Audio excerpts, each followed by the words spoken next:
Чакырабыз. Базар Горгон райондук Өчкө иштер бөлүмүнүн Коштомо күзөт тобунун күзөтчүсү, милициянын сержанты Жеңишбеков Илимбек мырзаны чакырабыз. Милиция жаша ишти чалыкпа.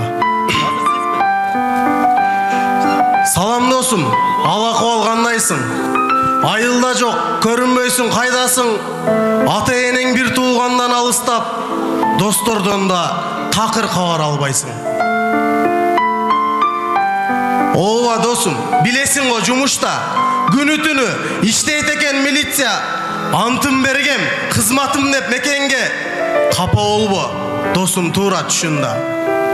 Таза тыкан, кооз форманын артында.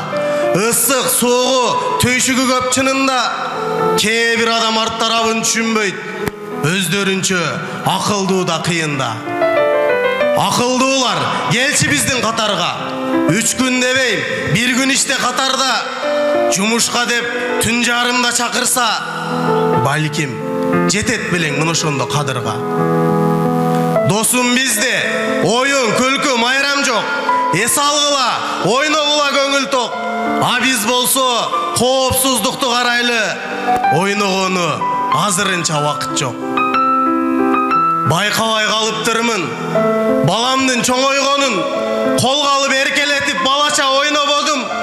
Жумуш деп күндөп түндөп, кээ күнү келбей үйгө.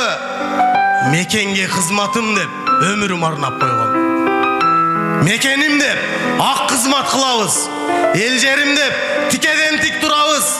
Эшигибиз каккыласа душмандар, керек болсо жаныбызды кыябыз. Мына бүгүн 100 жылдыкта майрамда ордубуз бар, опол тоодой тарыхта. Мындан ары алгалай бер өсө бер. Милиция жаша иште чалыкпа.